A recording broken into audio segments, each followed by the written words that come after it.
네, 반갑습니다. 방금 소개받은 AWS의 보안 컴플라이언스 총괄 담당하고 있는 신종의 상무입니다.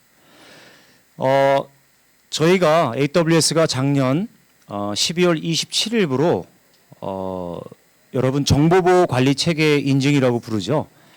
KISMS라고 하는데요.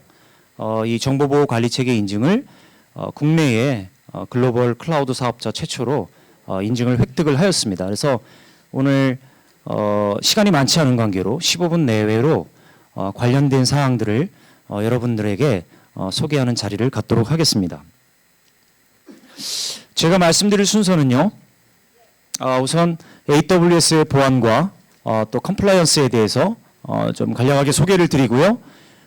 방금 말씀드린 바와 같이 KISMS 인증에 대해서 좀 더 세부적인 내용을 말씀드리도록 하겠습니다. 이어서 마지막으로 여러분들이 추후 관련된 자료라든지 이런 것들을 다운로드 받으시거나 확인하실 수 있는 리소스를 간략하게 말씀드리고 마치도록 하겠습니다. 여러분 뭐 워낙 잘 아시죠? AWS 하면 2006년부터 레고블록을 연상을 많이 하시죠. 다양한 서비스들을 제공을 통해서 이런 것들을 조합해서 여러분들의 비즈니스와 또 개발자들이 이 웹 서비스를 이용해서 정교하고 확장 가능한 이러한 어플리케이션들을 구축하도록 저희가 지원을 해오고 있습니다. 현재까지 컴퓨팅이나 스토리지 그리고 분석, 데이터베이스 또 보안, AI, 인공지능 이런 분야에 걸쳐서 90여 개 이상의 서비스들을 저희가 제공을 해드리고 있고요. 서울 리전이라고 부릅니다. 리전의 개념은 하나의 인프라스트럭처인데요. 가용성을 위해서 가용 영역이라고 하는 것으로 구성이 되어져 있습니다. 2개 이상의 가용 영역으로 구성되어져 있는데 이 서울 리전에서 약 61개의 서비스가 제공이 되고 있습니다. 이와 같은 서비스는 AWS 관리 콘솔이라고 하는 웹 기반의 사용자 인터페이스를 통해서 제공이 됩니다. 그래서 여러분들은 웹브라우저의 이 콘솔을 통해서 AWS의 서비스 90여 개 이상의 서비스들을 생성하고 변경하고 삭제해서 여러분들의 비즈니스를 꾸며 나가실 수 있는 거고요. 또한 계정 관리를 위해서 루트 계정과 또 일반 계정을 생성, 변경, 삭제할 수 있는 그러한 핵심 인터페이스가 되겠습니다. 웹 브라우저 기반의 웹 인터페이스 기반의 콘솔 외에도 여러분들 스마트폰 많이 요즘 사용하시는데 모바일 관리 콘솔로도 이와 같은 AWS 서비스를 받으실 수 있습니다. 물론 전체 서비스가 웹 콘솔로 제공되어지는 전체 서비스가 다 제공되고 있지는 않지만 어찌됐든 모바일을 통해서도 여러분들이 AWS 서비스를 사용하실 수 있습니다. 또 하나는 AWS 웹 서비스입니다. 좀 전에 말씀드린 이와 같은 콘솔을 이용하시기 위해서는 여러분들이 사전에 계정을 가입하셔야 되는데요. 바로 이 AWS 웹 서비스 홈페이지를 통해서 여러분들이 회원을 이제 가입하시게 됩니다. 이 웹 서비스에서는 AWS의 제품과 솔루션에 대해서 소개하는 그런 내용과 함께 과금 체계라든지 요금 체계라든지 또 고객 지원 부분 그리고 각종 백서나 가이드들을 유용하게 다운로드 받거나 또는 블로그나 이런 걸 통해서 여러분들이 확인하실 수 있는 그런 페이지가 되겠고요. 아울러서 AWS는 글로벌하게 아주 그 이코시스템을 약 35개의 카테고리에 3,500개가 넘는 이러한 파트너들을 통해서 저희가 마켓플레이스를 통해서 이러한 서드파티의 솔루션도 제공을 해드리고 있습니다. 그래서 이러한 것도 이 웹 서비스를 통해서 여러분들이 활용이 가능하십니다. 조금 전에 말씀드린 대로 이 서울 리전의 인프라에서 가용성을 위한 2개 이상의 가용 영역으로 구성되어진 이 서울 리전 인프라를 런칭을 했고요. 지금 좀 전에 말씀드린 웹 콘솔 그리고 모바일 관리 콘솔, 웹페이지, 마지막으로 이 리전 인프라에 대한 부분을 다 포함을 해서 저희가 정보보호관리 체계 인증을 획득을 하였습니다. 현재 인프라는 전 세계적으로 18개의 리전과 54개의 가용 영역으로 구성되어서 운영되고 있습니다. 클라우드를 사용하면 어떠한 보안 혜택이 있을까요? 물론 클라우드 하면 아마 비용 절감을 가장 먼저 떠올리실 텐데요. 실제로 보안적인 관점에서 클라우드 사용에 따른 혜택을 한번 살펴보도록 하겠습니다. 우선 첫 번째는 글로벌한 수준의 보안의 서비스를 여러분들이 그런 혜택을 누리실 수 있다는 겁니다. 예를 들면 여러분들이 삼성전자나 저희 고객이 이제 삼성전자나 뭐 LG 그리고 글로벌하게는 미국의 유수한 기관들, 공공기관들, 병원, 학교 다양한 서비스들을 서비스를 활용하고 계신데요. 이분들이 사용하고 계신 그러한 보안 서비스의 레벨과 마찬가지로 여러분들이 작은 규모의 중소 단체나 기관일지라도 동일한 서비스의 수준의 보안을 혜택을 누리실 수 있다는 것입니다. 즉 개별적으로 보안을 관리하심에 있어서는 아마 비용의 문제라든지 운영관리 스킬에 대한 차이 이런 것들 때문에 이 보안에 대한 어떤 갭들이 큰 기관이나 또는 작은 기관의 차이가 있는데요.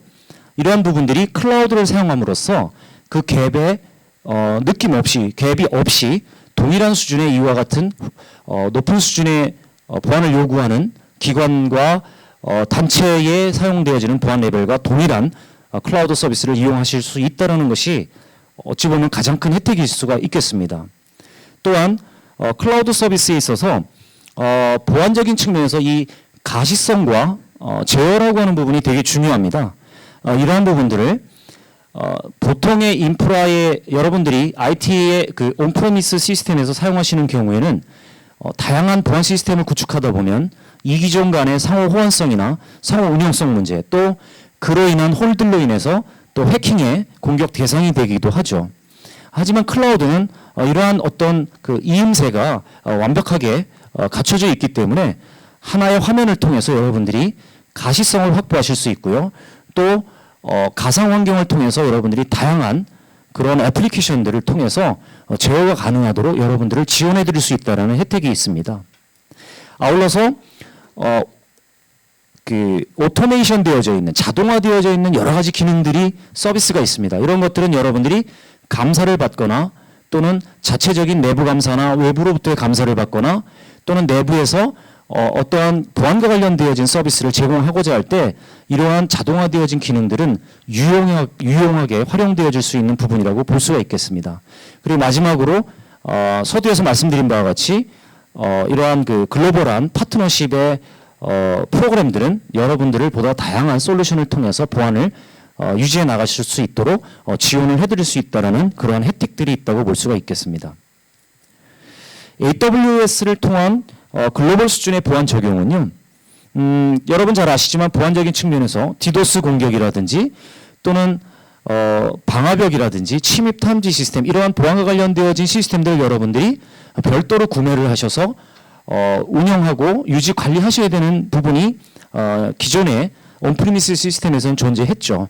하지만 AWS의 경우에는 방금 말씀드린 이와 같은 서비스들이 온라인상에서 제공되어지면서 무료로 여러분들이 보안 서비스를 혜택을 누리실 수 있다는 것이 장점이 되겠고요. 또 그 뒷단에는 저희 AWS의 보안 전문가들이 실시간으로 malware에 대한 분석이라든지 또 각종 보안과 관련되어진 관련된 내용들을 계속적으로 업데이트함으로써 이러한 보안 사고를 미연에 방지할 수 있는 그런 효과를 가질 수 있다는 거고 정말 중요한 것은 이러한 보안의 서비스들을 단순한 클릭 몇 번으로 손쉽게 여러분들이 아키텍팅하고 비즈니스를 꾸며서 사용하실 수 있다는 것이 중요한 혜택이라고 저는 생각을 하고 있습니다. 저희가 이제 책임 공유 모델이라고 말씀을 드리는데요. 대부분 클라우드를 도입함에 있어서 어떠한 우려사항이 있으십니까? 라고 하면 과거에는 보안에 대한 우려를 많이 말씀을 하셨습니다. 최근에는 이 보안에 대한 우려가 랭킹이 많이 밑으로 떨어졌습니다. 그 이유는 클라우드 서비스에 대한 어떤 그 보안에 대한 우려가 많이 부식되어져 있죠. 그러한 레슨 런드 되어진 그러한 경험을 통해서 이제 고객들도 안전하고 믿고 맡길 수 있는 클라우드 환경이구나라고 하는 것을 인지하게 되신 것이죠. 그러한 하나의 모델이 책임 공유 모델인데요. AWS의 경우에는 밑에 보시는 인프라와 서비스와 관련되어진 부분만 책임을 갖고요. 그 윗단에 사실 고객이 책임지는 영역은 저희가 액세스하지 않습니다. 그래서 고객이 직접 여러 가지 서비스들을 통해서 고객의 데이터를 직접 관리하시는 그런 형태를 띠고 있기 때문에 이러한 책임이 확실히 구분됨으로써 이러한 보안의 우려를 또 많이 불식시켜서 또 보안의 우려가 많이 랭킹이 다운되어진 그런 결과값을 가지고 왔다고 보실 수 있겠습니다.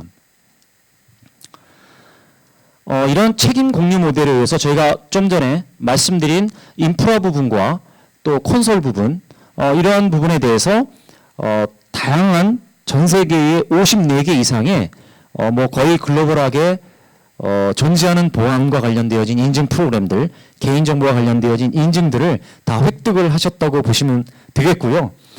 그거의 일환으로 저희가 작년에 12월에 ISMS 인증도 획득을 하게 된 것입니다.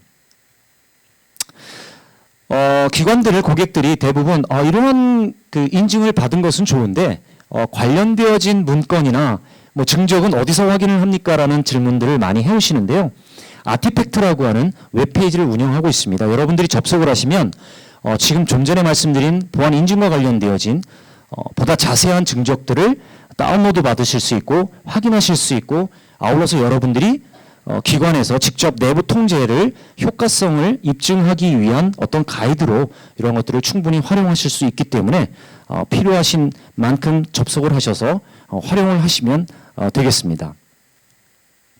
또한 외부로부터 저희는 6개월 주기로 제3자 감사기관으로부터 지속적으로 주기적으로 6개월 단위로 저희가 감사를 통해서 리포트를 제공을 해드리고 있고 이러한 리포트는 좀 전에 소개해드린 아티팩트를 통해서 제공을 해드리고 있습니다. ISMS 인증은 과학기술정보통신부가 주관하고 인증을 주는 키사가 인증을 주는 그러한 관리 체계 인증인데요. 대상은 의무 대상자와 임의 신청자로 나눠져 있습니다. AWS 같은 경우에는 임의 신청자로서 의무 대상자는 아니지만 우리나라의 인증에 대해서 리스펙트를 가지고 이 인증을 획득하게 되었습니다. 총 18개의 분야에 104개의 인증 기준에 부합하는 내용을 가지고 저희가 인증을 획득했고요. 정부는 올 상반기 중에 그 ISMS와 또 개인정보 관리와 관련되어진 PIMS 인증을 통합해서 새로운 통합 정보보호 인증을 시행할 계획을 가지고 있는데요. 상반기 내에 아마 공식적인 개정안이 발표될 것으로 그렇게 예정되어져 있습니다. AWS의 인증은 인프라와 28개의 서비스를 포함해서 인증을 받았고요. 인증 범위명은 AWS 서울 이전의 인프라 운영이라는 이름으로 3년의 유효기간을 가지고 인증을 획득을 하였습니다. 각각의 관련되어진 전체의 항목들은 뭐 AWS의 인프라 외에도 각각의 여러분들이 이제 고객의 책임 영역들은 여러분들이 ISMS를 받아야 되는 경우가 있는데요. 이런 부분에 대해서는 AWS가 제공하고 있는 서비스와 기능을 통해서 각각의 필요 부분의 보안 통제 항목들을 충족시킬 수 있는 그러한 지원 기능들을 이렇게 표해 보시는 바와 같이 정리를 해봤습니다. 그래서 참고로 나중에 활용을 하시면 되겠습니다. 컴플라이언스를 보다 쉽게 사용하기 위해서 보시는 바와 같이 올그래스라고 하는 툴을 제공을 해드리고 있습니다. 그래서 단순히 클릭을 몇 번 통해서 내가 어떠한 인증에 대한 것을 선택을 하시고 넥스트를 누르시면요. 이와 관련되어져서 어떠한 솔루션들과 AWS 기능들이 그러한 통제 항목들을 충족시켜 줄 수 있는지에 대한 가이드를 이렇게 리스트업을 해서 제시해드리는 디스플레이 해드리는 그러한 툴들도 있습니다. 그래서 이런 것들도 활용하시면 많은 도움이 되겠습니다. 표에는 글로벌한 보안 회사들이 나와 있는데요. 실제로 저희 국내에 유명 보안 관련한 업체들의 어플리케이션들이 대부분 모두 저희 마켓플레이스에 올라와 있습니다. 그래서 이런 것들을 국내 고객들이 지금 현재도 사용하고 계십니다. 이런 것들은 한국에서 한국의 어떤 그 규제나 인증을 충족시키기 위해서 그러한 툴들을 현재 사용하고 있으시기 때문에 여러분들에게 아마 유용한 그러한 또 도구가 되어질 것으로 기대합니다. 이상과 같이 말씀드린 대로요. 시간이 많지 않은 관계로 좀 빨리 진행을 했는데요. 컴플라이언스와 관련되어진 각종 백서라든지 또 저희가 갖고 있는 베스트 프랙티스 그리고 각종 인증에 대한 세부 내용에 대해서는 컴플라이언스 포털에 들어가시면 최신의 뉴스와 블로그를 통해서 여러분들이 직접 확인하실 수 있고요. 또 다양한 백서들도 마련되어 있기 때문에 여러분들이 활용을 하시면 되겠습니다. 또 5월 말이죠. GDPR이 또 하나의 또 이슈가 되고 있는데요. 이러한 부분에서도 저희가 AWS 관련해서 어떤 부분들이 준비되고 있는지도 포털 사이트를 통해서 여러분들에게 제공해 드리고 있으니까 이 부분도 활용을 하시면 되겠고요. 마지막으로 보안센터에 가시면 컴플라이언스 외에도 이 시큐리티 기능과 서비스에 대한 세부적인 내용들 그리고 여러분들이 취약점에 대해서도 직접 발견하실 경우에 리포팅하실 수 있는 이런 센터가 마련되어 있습니다. 그래서 이런 것들도 활용하시면 되겠습니다. 네, 이상으로 제 발표는 마치도록 하겠습니다. 감사합니다. 안녕하세요. 과학기술정보통신부 소프트웨어 정책관 노경원입니다. 오늘 제가 공공부문 클라우드 이용 활성화 정책에 대해서 여러분께 발표를 하게 됐는데요. 먼저 여러분께 말씀드리고 싶은 것은 아마 여기 계신 분들이 저희 정책을 듣고 건의사항이 있거나 아니면 궁금한 점이 있을 거라고 생각을 합니다. 때마침 어제 소프트웨어 정책연구소에서 스프리라고 알고 계시죠? 스프리.kr에 들어가시면 소프트웨어 정책 오픈 커뮤니티를 어제자로 개설을 했습니다. 그래서 그동안의 시범 운영 기간을 거쳐서 어제 정식 오픈을 했는데 그곳에 들어가시면 여러분께서 이 열린 정책 파트에 우리 정책들을 알고 싶을 때 아실 수도 있고 또 어떤 건의사항이나 궁금한 점이 있으면 거기에 물어보실 수 있습니다. 그래서 혹시 오늘 저희 정책을 발표를 들으시고 궁금하신 점 또는 건의하실 사항이 있으시면 그 정책 커뮤니티에 발표를 해주시면 고맙겠습니다.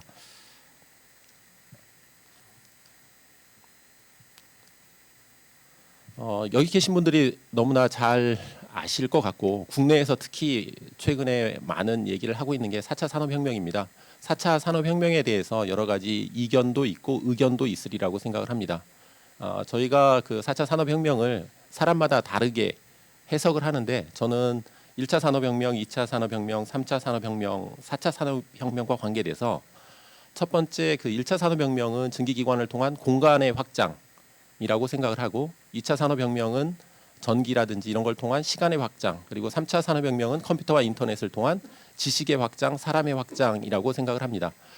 1, 2, 3차 산업혁명이 우리의 생산 방식이라든지 삶의 방식, 일하는 방식 모든 것들을 바꾸고 있고 이 4차 산업혁명에 있어서는 이것들이 아울러져서 클라우드를 기반으로 시간에 끊김없이 장소에 끊김없이 사람의 모든 지식이라든지 인터넷을 활용할 수 있는 그러한 초연결의 지능화 사회로 가는 것을 4차 산업혁명이라고 생각을 합니다. 그리고 이것에 있어서는 클라우드가 AI, 빅데이터와 결합하여 새로운 성장 동력원으로 작용할 것이다 이렇게 생각을 하고 있습니다. 정보 자원의 활용의 방식과 관계돼서 클라우드가 IT를 구매하는 방식에서 서비스를 활용하는 방식으로 바뀌었다. 모든 영역에서 그렇다 하는 것은 너무나 잘 알고 있을 것이라고 생각합니다. 김남도 교수님께서 매년 코리아 트렌드라고 해서 발표를 하고 있습니다. 10개의 항목의 소비 패턴이라든지 이런 것들을 발표하고 있는데 2018년에 그 10개 항목 중에 여러분께서 많이 최근에 들어보셨을 워라벨이라든지 여러 가지가 있는데요. 그 중에 하나가 만물의 서비스화입니다. Everything as a Service라는 것을 그 2018년에 하나의 트렌드로 얘기를 했는데요. 그 트렌드 중에 가장 우리에게 다가올 수 있는 부분이 IT의 서비스와 또 이 클라우드가 아닌가 이렇게 생각을 합니다. 공유 경제에 대해서 얘기를 할 때 우리나라에서는 그 공유 경제라고 번역을 하지만 중국에서는 공향 경제, 그러니까 소유라는 느낌보다는 같이 누린다는 느낌을 더 강조하는 그런 식으로 번역을 하고 있습니다. 한자권에 계신 분들은 공향 경제와 공유 경제의 차이를 아시겠지만 영어로는 어떻게 느끼실지 잘 모르겠습니다. 여기 외국인도 몇 분 계시기 때문에 번역하시는 분이 잘 번역을 해주시기를 부탁드리겠습니다. 어찌됐건 저희가 그 모든 부분에 있어서의 서비스화를 그 공유 경제에 있어서 대비를 해야 되는데 정부 차원에 있어서도 그러한 부분을 신경을 많이 쓰고 있다는 것을 말씀을 드리고 나중에 이 부분에 대해서는 좀 더 자세히 말씀을 드리도록 하겠습니다. 해외 주요국의 클라우드 정책 사례에 대해서는 뭐 저희도 상당히 그 알려고 노력을 하고 있고 팔로우업을 하려고 하고 있습니다. 그리고 좋은 점을 저희가 벤치마킹 하려고 하고 있는데 이 부분에 대해서는 제 다음에 발표하실 빅토리아 에스피넬 대표께서 더 잘 자세히 발표하실 것 같아서 이 부분은 넘어가도록 하겠습니다. 국내에서 클라우드 퍼스트 정책을 쓰기 시작한 것은 2015년이라고 생각할 수 있습니다. 실제 한 10여 년 전부터 클라우드에 대해서 정책적인 노력이 있었고 2009년의 정책, 기본 계획, 여러 가지들이 있었는데 실질적으로 2015년에 저희가 클라우드 퍼스트에 관계된 클라우드 컴퓨팅법을 제정을 하고 2015년 3월에 제정을 하고 6개월 후에 시행이 됐습니다. 그리고 그 계획의 법에 따라서 3년의 기본 계획을 수립을 했습니다. 그러니까 2015년 11월에 3년의 기본 계획을 수립을 했기 때문에 16, 17, 18 3년의 기본 계획이 올해 마치게 되고 내년부터 새로운 기본 계획으로 2차 기본 계획이 만들어질 예정으로 있습니다. 공공 부분의 민간 클라우드 도입 근거 및 목표입니다. 2015년에 계획을 만들면서 실질적으로는 그 공공 부분에 있어서 밑에 있는 것처럼 클라우드를 사용하지 않고 있다가 작년에 20% 정도의 공공기관에서 클라우드를 사용하게 됐습니다. 이것은 그 기관 수로 봤을 때 그러니까 중앙정부와 지자체, 공공기관을 합쳐서 그 기관들 중에 클라우드를 일부라도 쓰고 있는, 그러니까 맛보기로라도 쓸 수 있는 기관의 수입니다. 그래서 실질적으로 금년 말까지 40% 기관이 맛보기로라도 클라우드를 쓸 수 있도록 하자 하는 게 저희 목표이고 실질적으로는 클라우드를 그 예산상에 있어서 그러니까 정보와 예산이라든지 이런 부분에 있어서 얼마나 많이 쓰는가 하는 부분은 또 다른 문제이기 때문에 그런 부분을 저희가 2차 기본 계획에 반영을 하려고 하고 있습니다. 공공 부분의 민간 클라우드 도입과 관계돼서 조금 전에 말씀드린 것처럼 그 기관의 측면에 있어서도 중앙행정기관 그리고 지자체, 공공기관이 있는데 지금 그 가이드라인은 공공기관에서 민간 서비스를 활용할 수 있도록 하는 부분에 되어 있습니다. 그리고 정보 자원을 이 그 공공 파트에서 가지고 있는 정보 자원을 세 가지로 분류해서 정보 자원의 중요도에 따라서 상중하로 나누어서 저희가 민간 클라우드 서비스를 쓸 수 있는 영역을 얘기를 했습니다. 이러다 보니까 문제가 하나가 있는 게 공공 파트에 있는 사람들이 자기가 가지고 있는 정보 또 자기가 하는 업무와 관계된 정보를 중요하지 않다고 하질 않습니다. 그러니까 모든 정보를 중요하다 하기 때문에 여기에서 그 정보 자원의 중요도의 하 부분 또 중앙행정기관, 지자체, 공공기관에 해당하는 부분은 실질적으로는 그 정부 전체의 10% 이내에 해당될 수밖에 없는 그러한 한계가 있었습니다. 그래서 이 부분을 정보 자원의 중요도가 아니고 비밀성의 문제, 그러니까 수비성이라고 하는데 비밀을 어느 정도까지 지켜야 되는가 하는 그 수비성의 문제에 따라서 그 정보 자원을 분류할 필요가 있다. 거기에 따라서 클라우드를 쓸 것인가 말 것인가를 결정할 필요가 있다는 생각을 하고 있고요. 그리고 또 공공기관에서 지자체와 중앙행정기관까지 확대하는 방향을 저희가 모색을 하고 있습니다. 향후 방향입니다. 조금 전에 말씀드린 것처럼 정보와 그 예산 중에서 저희가 쓰고 있는 파트는 실질적으로 클라우드의 1% 이내를 쓰고 있습니다.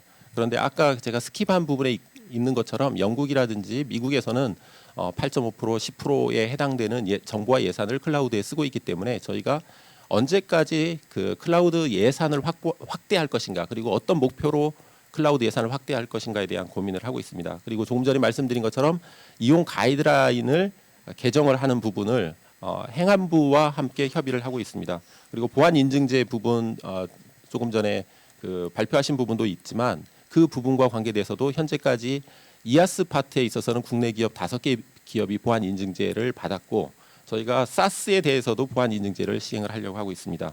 그리고 수요 예보제는 정부가 그 매년 정보화 예산 4조 몇천억 정도의 그 4조 5천억 수준의 정보화 예산을 어떻게 그 발주를 한다, 그리고 어떻게 클라우드를 쓰려고 한다는 것을 알려주어서 그 업체들이 그 정부의 사업을 미리 대비할 수 있도록 하는 부분입니다.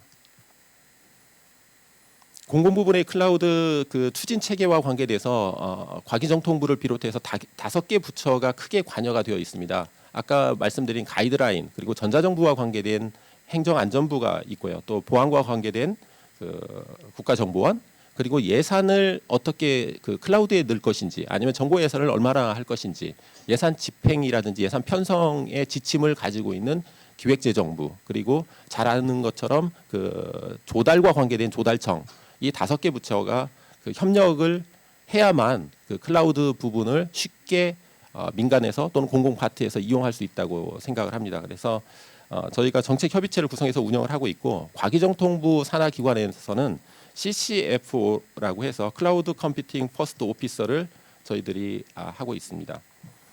공공부문 클라우드 플랫폼 유통과 관계돼서는 개방형 플랫폼을 지원하는 그 파스타를 개발을 해서 저희가 민간과 함께 확산하는 사업을 하고 있고, 원스톱 유통 지원을 위해서 씨앗이라는 그 마켓플레이스를 운영을 하고 있습니다. 씨앗에 들어가 보시면 거기에 되어 있는 그 등록되어 있는 서비스, 또 그리고 지금까지의 계약 현황, 그리고 또 제품 수라든지 아니면 계약 금액, 뭐 100억이 약간 못 되는 걸로 알고 있는데요. 그 정도의 그러한 건수들이 계속 업데이트되고 있습니다.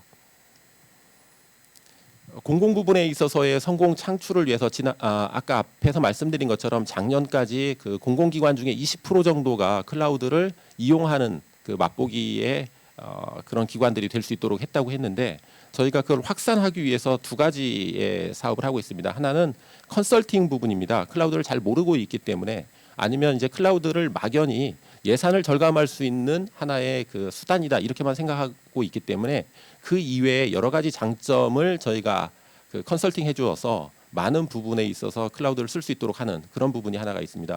예를 들면 속도를 어떻게 빨리 그 IT를 속도감 있게 채용을 할 것인가, 구입을 할 것인가 하는 문제. 그러니까 속도에 있어서의 중요성이 하나가 있는 것 같습니다. 그리고 최신성을 유지한다는 부분이라든지 뭐 여러 가지 그 클라우드가 가지고 있는 장점을 컨설팅을 통해서 알려주고, 또 그 컴퓨터와 또는 소프트웨어의 툴적인 의미, 그러니까 저는 소프트웨어는 무기다 이렇게 생각을 하는데요. 그러니까 그 어떤 무기나 툴이 있는지 없는지를 모르는 사람하고 아는 사람하고의 차이 때문에 공공 파트에서 잘 모르고 기존의 그 IT를 그냥 구매하는 방식을 지속하는 부분들이 있기 때문에 그런 것을 컨설팅을 통해서 알려주는 부분들이 있습니다. 그리고 선도 프로젝트는 공공 파트에 있어서 그 함께 협력해서 다양한 성공 사례를 만들면 그것을 확산시키는 데 편리하다, 이런 부분이 있습니다. 예를 들면 국회 도서관 같은 경우 클라우드를 이용을 해서 국회의 그 도서관의 서비스를 하고, 또 앞으로의 그 빅데이터를 이용을 해서 어떤 식으로 연구를 할 것인가 하는 부분까지 확산하는 부분들이 있습니다. 그런 예를 들어서 이제 국회 도서관이 그 서비스를 한다고 하면 국회 도서관의 그 권위 내지 국회 도서관이 가지고 있는 그러한 영향력 때문에, 브랜드 때문에 다른 도서관들은 쉽게 그 도서관 영역에서 클라우드를 이용할 것이다 이렇게 생각을 하기 때문에 저희가 그런 형태로 클라우드 서비스 선도 프로젝트를 하고 있습니다. 잘 아시는 것처럼 선거라는 것은 뭐 몇 년에 한 번씩, 그러니까 우리나라 같은 경우는 지방선거 6월 지방선거가 곧 있겠지만 6월 지방선거를 위해서 어떤 플랫폼을 만들어 놓고 IT 서비스를 구축을 해놓는다는 것은 큰 낭비적인 요소가 있기 때문에 그런 부분들을 클라우드를 이용해서 일시적인 폭주, 일시적인 수요에 대응할 수 있도록 해준다. 그렇게 해서 저희가 선관위와 협력을 해서 선도 프로젝트를 한 적이 있습니다. 그리고 그 두 차례의 선도 프로젝트 결과를 올해도 지방선거에도 활용을 해서 클라우드로 선관위에서 활용할 예정으로 있습니다. 앞으로의 방향과 관계돼서 저희가 작년 말부터 고민했던 부분, 그리고 지금 1월 25일부터 4월 25일 다음 주까지 소프트웨어 구름 타고 세계로라는 TF를 하고 있습니다. 일명 손오공 프로젝트라고 저희는 하고 있는데요.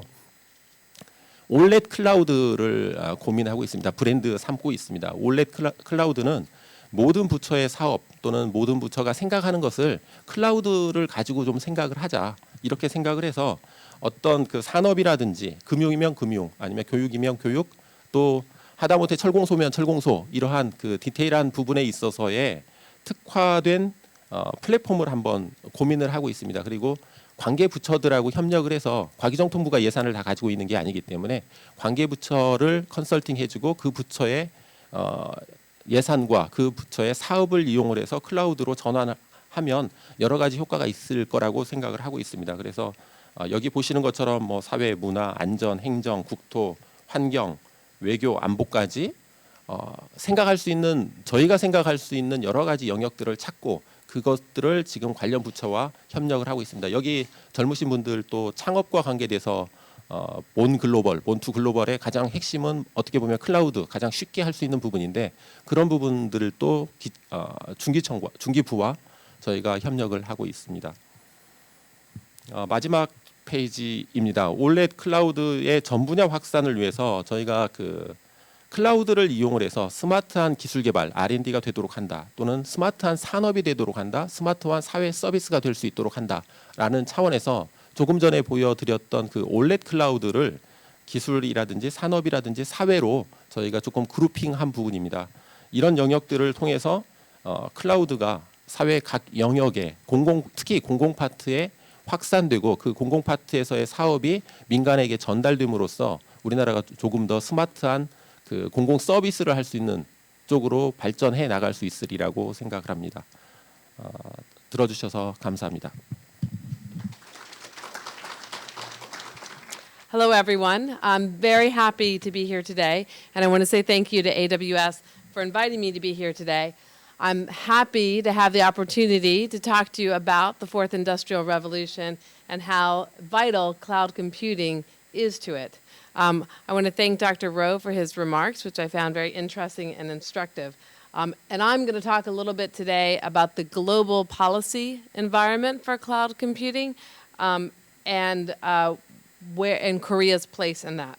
So let me start by telling you a little bit about myself and my organization. I am the president and CEO of the Business Software Alliance, and an organization that represents the global software industry.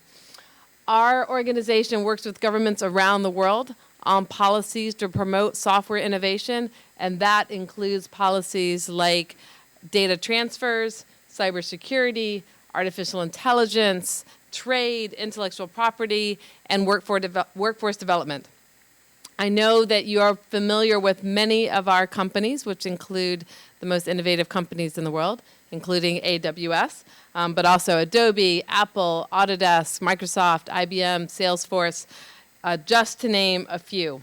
And our companies are heavily invested in the technologies that make up the fourth industrial revolution. We are headquartered in Washington, D.C., which is where I'm coming from today, but we have offices around the world, including right here in Seoul. So, turning to the fourth industrial revolution, we are living in fascinating times, and the fourth industrial revolution has become a term that is widely used and one of the most discussed topics here in Korea in political, corporate, and social circles. According to Bloomberg, Korea was the most innovative country in 2017, and we are excited that Korea has embraced the fourth industrial revolution and has underscored its importance to the Korean economy by creating 2 public sector committees to focus on it. One, the Fourth Industrial Revolution Presidential Committee, which is reporting directly to President Moon, and the National Assembly's Fourth Industrial Revolution Special Committee. But what is the fourth industrial revolution? Well, as Dr. Rowe explained, in the last few years, we have seen amazing technological advances in a number of fields, including in cloud computing, artificial intelligence, blockchain, quantum computing, virtual reality, and the Internet of Things. These cutting-edge developments are all possible because of software, and they have the potential to improve every industry and every life in every part of the globe. So I'm going to give a few examples of how these technologies are being used. But the reason that I'm naming these examples is to illustrate in a practical way what cloud computing can do. So just to name a few, we are using machine learning to sift through massive amounts of medical research data to help doctors both discover treatments that don't exist today and to help them diagnose their patients more accurately and more quickly. We are using artificial intelligence to help visually impaired people receive real-time descriptions of people and objects, which dramatically changes how they can interact with their environments, including how they can interact at work. We are creating smarter and safer cities by integrating sensors into bridges, which is both helpful in terms of increasing the safety of those bridges, but also cutting travel time and cutting fuel. We're using artificial intelligence to help farmers grow more food and save money. And we're using these technologies in space to make entirely new scientific discoveries. All of these technologies have one thing in common, and that is that they are powered by cloud computing. Cloud computing has emerged as one of the most transformative technologies of this generation. It is fundamentally revolutionizing how IT is delivered and consumed. The cloud gives large and small organizations access to affordable and massive computing power, and they are using that to streamline their work day to day, to save money, to increase security, and to help the environment. And as we heard, governments are turning to the cloud to improve delivery of citizen services, to save costs themselves, and to increase security. Clearly, cloud computing is helping people and organizations do great things, and it has the potential to do even more in the future. But in order to realize that potential, governments, including the government of Korea, need to ensure that the regulatory frameworks they adopt are conducive to promoting cloud adoption. This will stimulate growth and innovation in the IT sector, in cloud computing, and in fourth industrial revolution technologies. It will also lead to an increase in economic and global competitiveness. So BSA has developed an international framework that looks at 7 key areas and then assesses 24 countries in terms of how they are doing in each one of those areas to promote cloud adoption in their market.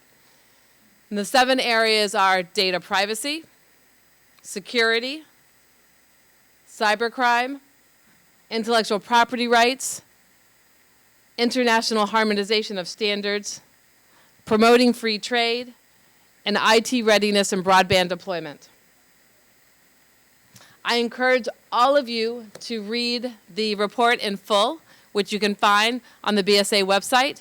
But today I'm going to highlight a few key findings of the report. So I'm going to turn first to privacy, which is an enormously important issue.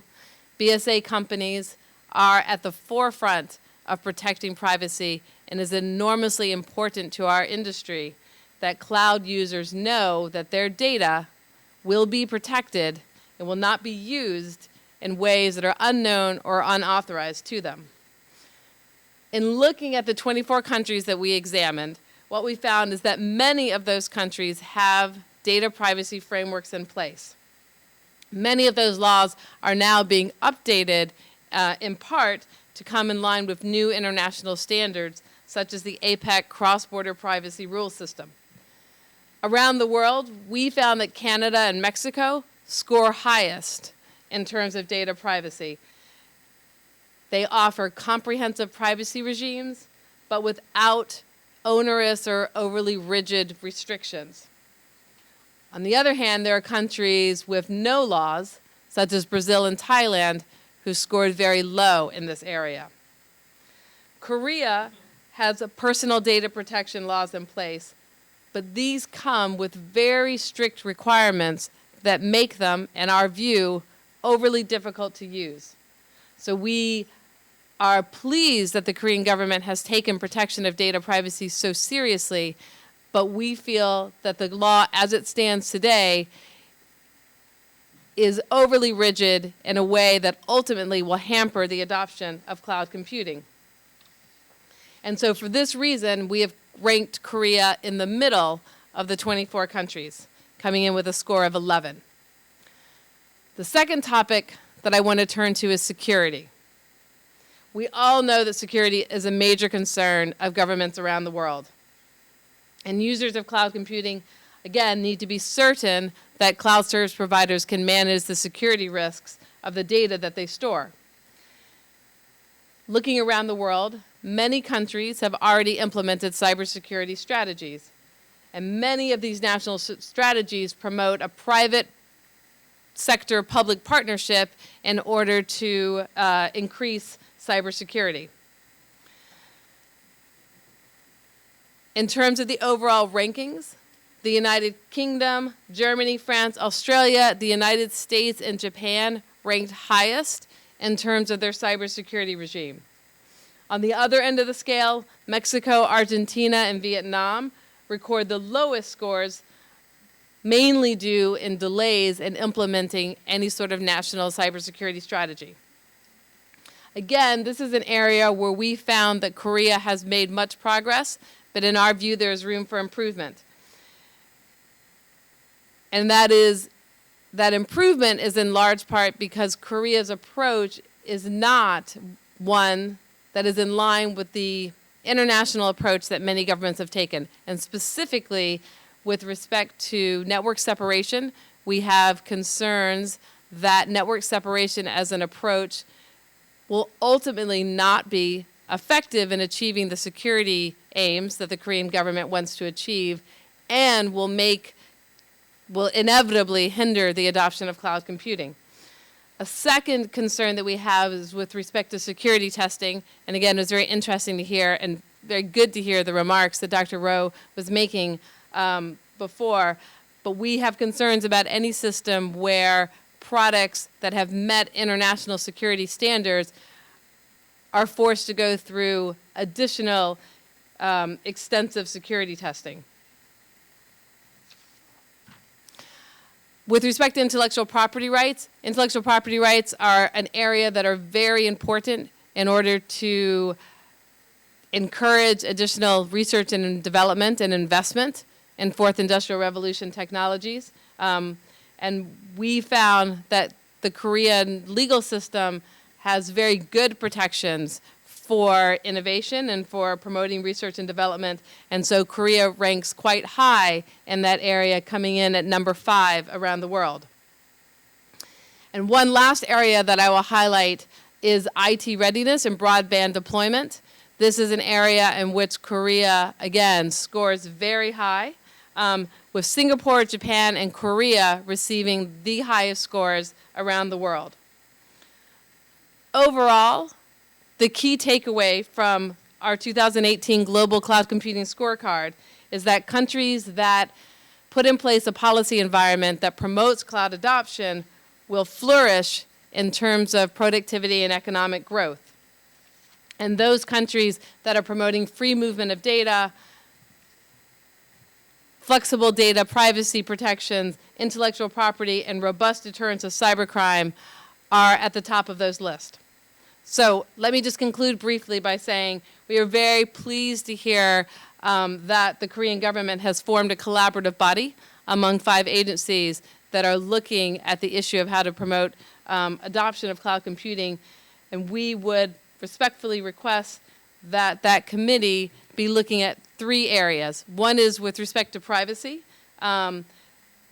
Because Korea last year joined the APEC cross-border privacy rules, we believe this is a good moment for looking at the privacy regime and considering a recalibration to streamline some of the requirements in the privacy regime. Second, with respect to security, again, we have concerns with network separation as an approach, and with data localization in public finance and healthcare sectors. And third, with respect to international harmonization of standards, we note that the Korean government has previously said that it would reconsider its approach to standard certification. But to date, this has not happened, and so we would ask the Korean government to continue to look at that area. It has been really remarkable to see the innovation that Korean companies and the Korean government have accomplished over the last few years. And we, as BSA, are very excited to be working with the Korean government on these issues. So I will end my remarks again by saying how happy I am to be here today and how much we look forward to continuing to work with the government of Korea as it moves forward. Thank you very much.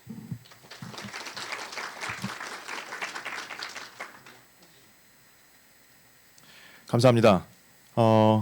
이걸로써 오늘 발표는 다 마치고요. 바로 이어져서 패널 토의를 진행하도록 하겠습니다. 5분의 패널 분이 오시고 그 토의를 진행하실 텐데 이 패널 토의의 진행은 한국 아마존 웹서비스의 신종회 상무가 맡아주시겠습니다. 패널에 참석하실 분들은 앞에 있는 자리로 나와주시고 신종회 상무님께서는 준비를 부탁드리겠습니다. 예, 다시 인사드리겠습니다. 오늘 패널 토의를 맡은 AWS의 신종혜 상무입니다. 그러면 패널 토론에 앞서서 참석자분 한번 다시 소개를 드리도록 하겠습니다. 공공 문제의 정책적 해결을 위해 노력하고 계시죠. 그 한국정책학회의 학회장을 맡고 계신 명승환 회장님 모셨습니다. 네.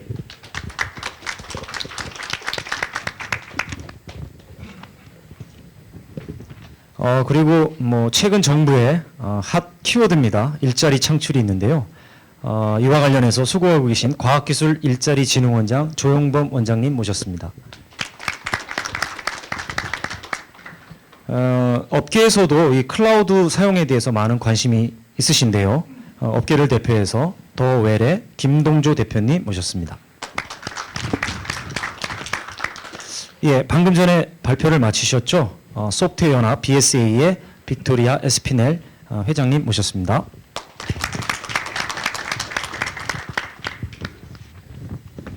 예, 마지막으로 정부를 대표해서 과학기술정보통신부의 소프트웨어 정책관 노경원 국장님 모셨습니다.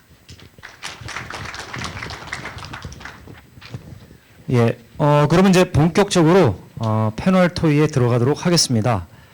순서는 제가 각 패널 분들께 미리 사전에 준비한 질문이 있습니다. 그래서 각 개인분들께 질문을 드리고요. 이어서 공통 질문을 드리는 순으로 이렇게 진행을 하도록 하겠습니다. 우선 그 명승환 한국정책회장님께 질문을 드리도록 하겠습니다. 최근 그 정책학회에서 국회와 공동으로 4차 산업혁명 시대 ICT 분야 규제 혁신과 정책 방향 세미나를 개최한 것으로 알고 있습니다. 오늘 토론할 내용도 이와 많은 관련성이 있어 보이는데요. 해당 세미나에서 주로 토론되었던 내용하고 결과에 대해서 간략히 소개해 주시기 바라며 또 오늘 발표 주제인 이 국내외 클라우드 현황과 정책 방향에 대해서 정책학회 입장에서 제언도 좀 부탁드리겠습니다. 예, 감사합니다. 방금 소개받은 한국정책학회 명승환 회장입니다. 저는 인하대 지금 행정학과에 있고요. 행정학을 가르치고 있습니다. 행정학과 교수가 어떻게 이 ICT 분야, 더구나 클라우드 4차 산업혁명에 대해서 토론을 하고 정책적 제언을 할 수 있을까 굉장히 의아해 하실 텐데요. 사실은 저는 시라키스에서 이 공공 분야의 IT 쪽을 공부를 했었고요. 그때는 이제 행정정보 체계론 이렇게 얘기를 해서 그때 거기서 시라키스 대학에서 그거를 전공하시는 분이 있어서 IT에 일찍이 관심 갖고 90년대부터 그리고 또 한국정보화진흥원 NIA에서 NIA죠, NIA 거기서도 한 3년 근무를 했습니다. 초고속 정보통신망 사업도 했었고 지금 기억나는 게 이제 전자 문서 유통 시스템 그 이후로 이제 뭘까요? 뭐 여러 가지 11대 과제 그다음에 31대가 전자정보 저희가 전성기 때죠. 2000년대 90년대 중반부터 2000년대 한 7년 8년까지 저희가 IT 강국 코리아를 그 위협을 달성했었고 또 전자정부가 나중에 3번 연속 세계 1위를 달성하는 그런 황금기가 있었습니다. 생각해 보니까 한 10년 지났네요. 지금 2018년이잖아요. 그래서 저희 쪽에서 하는 얘기는 잃어버린 10년이다. IT 관점에서 보면 죄송합니다. 우리 국장님 계신데 예, 그 국장님이 다시 그동안에 뭐랄까 좀 쉬었죠. 그걸 다시 힘을 모아서 잘 하시리라고 생각합니다. 그리고 아까 정답을 주셨어요. 그 개인정보보호법 빨리 개정을 해야 되고요. 너무 낡은 법이고요. 왜 우리나라만 그런 어마어마한 그 헤비한 불필요한 규제를 하고 있는지 참 답답했죠 그동안에. 아까 빅토리아 그 대표께서도 에스피넬 대표께서도 한국은 그게 너무 심각하다 그 문제가 그거부터 빨리 풀어라. 그래서 지금 다행히 아까 그 노국장님께서 거기에 대해서 올해 하반기에 규제를 푼다고 해서 완화를 시킨다고 해서 다행입니다. 다만 걱정은 그게 또 국회도 걸려 있고요. 그 다음에 행안부 소관입니다. 행안부. 그게 참 고질적인 문제거든요. 저희 나라는 추진 체계 충돌, 중복 그리고 부처 단위에서 이런 IT 정책이라든지 뭐 소프트웨어, 클라우드도 마찬가지고 사령탑이 없어요. 4차 산업혁명위원회 정도 가지고는 이건 국가 단위의 정보와 큰 정책을 펴나갈 수가 없습니다. 소신을 가지고. 그래서 그게 좀 안타깝고요. 그래서 4차 산업혁명위원회는 일종의 그 산업 관점에서 벤처인 중심으로 주로 규제를 풀라고 그분들을 모신 것 같은데 참 제가 볼 때는 조금 역부족입니다. 그게 아니고 대통령 직속으로 큰 그림을 그리면서 예를 들자면 스마트 사회라든지 지능정보 사회라든지 그래서 지금 과기정통부에서 이미 가지고 있죠. 지능정보와 국가 정보화 기본계획 이게 있습니다. 사실 그런 것들을 과거 옛날 다시 돌아가면 정보화 추진위원회 그다음에 대통령 직속으로 전자정부 특별위원회 그래서 특별법을 가지고 빨리 해야 됩니다. 지금 그렇지 않으면 이거 2년 3년이 돼도 법 개정이 안 될 것 같아요. 과기정통부 혼자 할 수 있는 게 아니거든요. 그래서 이거는 빨리 결단을 좀 위에서 내리셔야 될 것 같고 저희 정책학회에서는 줄기차게 이걸 요청을 하고 글도 쓰고 의원들도 설득을 하고 하는데 워낙에 그 뭐라 그러죠? 그런 진영 논리라고 하잖아요. 진영 논리. 그게 너무 심해서 개인정보 보호라는 건 결국 소비자 국민을 보호하는 것이고 인권 문제고 이제 한없이 이념으로 이제 파고들게 되면 현실을 놓치는 거잖아요. 실리. 그게 이제 MB 정부 때 추구하던 실리인데요. 이제 그런 것들.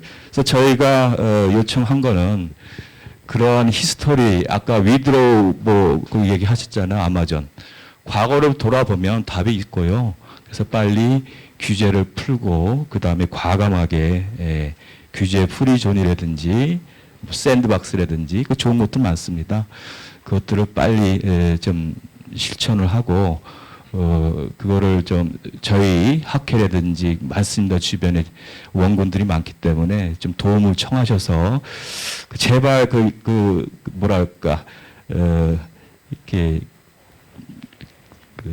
좁은 범위에서의 그 전문가라든지 혹은 그룹 죄송합니다만 캠프에서 내려오신 분들은 그렇게만 의존하시지 말고 공무원분들도 용기를 가지고 국가를 위한다고 생각해서 좀 용기를 가지고 한번 목소리를 내시고 이러이러한 것을 보고를 해야 됩니다라고 보고를 해주시면 좋겠어요. 저희 결론은 그렇습니다. 일단은 이 정도 하겠습니다. 예. 네. 그 규제 완화를 위해서 4차 산업혁명위원회를 대통령 직속으로 둬야 된다라고 하는 얘기를 해주셨습니다. 4차 산업혁명이 있고요. 예, 예. 네, 별로 제가 볼 때는 뭐랄까 실용성이 없기 때문에 아니 네. 힘을 받지 못하기 때문에 네. 저의 시각은 그렇습니다. 네, 알겠습니다. 다음은 조용범 과학기술 일자리 진흥원장님께 여쭙도록 하겠습니다. 4차 산업혁명하면 역시나 빠지지 않는 키워드가 일자리 창출인데요. 클라우드가 앞으로 양질의 일자리를 창출할 것으로 생각하는지, 만약에 그렇다면 그 이유가 뭔지를 좀 말씀해 주시면 감사하겠습니다. 저게 과학기술 일자리진흥원장 조영범입니다. 그 사실은 과학기술 일자리진흥원이라 그러니까 굉장히 이제 생소하게 느껴지시는데요. 이제 사실 이름이 바뀐 거는 이번 2월 달부터 바뀌었습니다. 그 전에는 연구성과 실용화진흥원이었습니다. 정말에서 대학이나 연구소에서 많은 연구가 이루어지는데 이러한 연구 결과를 갖다가 이제 기술 이전을 통해서 또는 창업을 통해서 실용화하는 데 지원해주는 기관입니다. 지금 이제 최근에 하도가 일자리다 보니까 저희들이 이제 그 실용화를 통해서 일자리 창출하자 이제 그런 의미에서 일자리 진흥으로 이제 바뀌었고요. 저는 이제 그러니까 일자리 진흥원에 오기 전에는 건국대학교에서 전자공학과 교수로 했습니다. 그래서 IT 분야는 제 전공 분야이기 때문에 많은 관심을 가지고 지금 지켜보고 있습니다. 특히 이제 클라우드 서비스가 사실은 이제 굉장히 지금 많은 이제 하도를 던져주고 있는데요. 저희들 일자리 진흥 측면에서 보면요, 대부분 클라우드 서비스가 2010년도 이후에 이제 보편화되고 가고 있기 때문에 이렇게 이제 나이가 많은 사람들보다는 젊은 층에서 상당히 인기가 많은 서비스입니다. 그리고 지금 이제 우리가 지금 이야기하고 있는 건 대부분 이야기가 서비스 프로바이더 측 입장에서만 지금 이야기를 하고 있어요. 실질적으로 클라우드 서비스는 보면은 서비스 프로바이더가 중요하죠. 왜? 뭐 기존의 서비스 프로바이더 해야 되니까. 그렇지만은 어플리케이션 데벨로퍼가 있고요. 그다음에 클라우드 서비스 사용하는 유저가 있습니다. 그러니까 이게 이제 유저 입장에서는 그냥 사용하다 보니까 굉장히 많이 무시를 당하는 입장이고요. 어플리케이션 데벨로퍼 입장에서는 새로운 어플리케이션을 데벨로퍼 서비스를 해야 되는데 아직까지 그 클라우드 서비스 프로바이더 쪽에서 그러니까 서비스 프로바이더가 대부분 대형화 회사기 때문에 장벽이 높은 편입니다. 그래서 데벨로퍼들이 사실은 그 장벽을 뚫고 들어가기가 아주 쉽지 않은 상황이기 때문에 서로 간에 조금 더 간격을 가지고 있다고 보고 있어요. 그래서 제가 볼 때는 이러한 간격을 낮춤으로 인해 갖고 어플리케이션 데벨로퍼를 많이 양출하고 그러면 젊은 애들이 많은 창업과 기술 개발을 통해서 좋은 서비스를 갖다가 제공할 수 있으면은 사용자 입장에서는 그런 서비스를 갖다가 충분히 활용함으로 해서 양질의 일자리를 창출할 수 있다고 저는 그렇게 보고는 있습니다. 예. 개발자 양성이 시급하다는 얘기를 해주셨는데 한 가지 더 여쭙다면 그렇다면 그 일자리 창출과 혁신을 위해서 앞으로 그 한국의 클라우드 정책이 나가야 할 바를 제시한다면 어떤 점을 좀 더 강조하고 싶으실까요? 예, 지금까지 이제 아까 뭐 규제를 풀라고 얘기하는 측은 입장에서는 대부분 다 서비스 프로바이더 입장에서 이제 규제를 풀라고 얘기를 합니다. 정말에서 우리가 이러한 서비스를 하기 위해서 이런 규제를 풀었으면 좋겠다. 이렇게 이야기를 하는데 그걸 역으로 생각해 보면은 사용자 입장에서 나는 이러한 서비스를 받고 싶었으니까 이러한 서비스를 하도록 좀 서비스를 풀었으면 좋겠다. 라고만 이야기를 하면은 서비스 규제하는 측면에서 훨씬 더 쉽게 풀릴 겁니다. 근데 이제 이때까지는 정책을 하는 사람과 그다음에 이제 사용하는 사람들 입장에서는 계속해서 서비스 프로바이더 이야기만 들었죠. 왜? 서비스 프로바이더가 대부분 다 힘을 갖고 있기 때문에 그렇습니다. 근데 이제 사용자들이 사실은 모여갖고 사용자 측면에서 나는 이런 서비스를 받기 위해서는 이러한 규제를 풀어달라고 그러니까 예를 들어 사용자 입장은 사실은 보안이 뭔지 몰라야 됩니다. 사용자는 필요한 것이 트랜스퍼런스입니다. 정말해서 내가 사용하는 컴퓨터에서 사용하는 것처럼 클라우드 서비스 사용만 할 수 있으면 됩니다. 즉 서비스 프로바이더 고민해야 될 것은 아까 말씀하신 뭐 보안, 뭐 그다음에 규제 이런 것들은 서비스 프로바이더 고민해야 되지 사용자 고민할 필요는 없습니다. 그죠? 사용자는 그냥 내 컴퓨터처럼 편하게 사용하면 되게끔 환경을 만들어주면 됩니다. 그래서 제가 볼 때는 서비스 프로바이더, 그 다음에 어플리케이션 디벨로퍼, 그 다음에 어플리케이션 유저 이러한 세 그룹이 같이 모여서 어떤 문제를 어떻게 해결할 것인가를 갖다가 좀 더 논의 있게 이야기를 해야 됩니다. 즉 우리나라가 보면은 이 서비스 클라우드 서비스는 ICT의 그 아주 인프라를 갖다가 중요시하는 서비스 중에 하나입니다. 우리가 이제 보통 이제 IT 하는 사람들 중에서 이야기가 그러니까 우리가 클라우드 서비스, 클라우드 컴퓨팅 이렇게 이야기를 하는데 보통 대부분 사람들은 이제 같은 단어로 보통 인식을 하는데 우리가 전공자 입장에서 조금 틀립니다. 어떻게 다르게 평가를 하느냐면은 클라우드 컴퓨팅은 하드웨어적인 시어를 이야기를 합니다. 클라우드 서비스는 소프트웨어적인 시어를 갖다가 많이 이야기를 합니다. 그래서 우리가 보통 어떤 사람들은 클라우드 서비스를 이야기하고 어떤 사람들은 클라우드 컴퓨팅을 이야기하고 그러니까 리소스를 어떻게 나누느냐에 따라서 달라질 수 있을 것 같아요. 그런데 지금 우리가 갖고 있는 거는 대부분들이 다 클라우드 서비스를 이야기하면서 서비스 프로바이더 쪽에서만 이야기를 해주기 때문에 우리가 조금 더 서비스 유저나 아니면은 디벨로퍼들의 귀를 좀 기울이고 그다음에 그런 ICT를 가장 잘 활용할 수 있게끔 만들어주는 것이 국가의 정책 쪽에서 필요할 것 같아요. 이제 우리는 지금 그런 쪽에서 뭔가 하나 빠진 것 같아요. 그래서 활성화가 안 된 것 같습니다. 네, 클라우드 제공자 입장보다는 사용자나 개발자 입장에서의 편하게 사용할 수 있는 클라우드 이러한 정책이 만들어야 되겠다라고 하는 말씀을 주셨습니다. 네, 감사합니다. 다음은 더웰의 김동조 대표님께 여쭙도록 하겠습니다. 앞으로 그 혁신적인 스타트업을 양성하고 글로벌 진출을 꾀하겠다라는 이 목표가 정부나 국회 또 언론 여러 곳에서 자주 언급되고 있는데요. 아쉽게도 그럼에도 불구하고 이러한 기업을 쉽게 찾아보기 어려운 게 현실입니다. 중소기업 입장에서 클라우드는 과연 어떤 의미고 혁신의 이네블러로서 자리매김을 할 수 있을지에 대해서 의견을 좀 여쭙고자 합니다.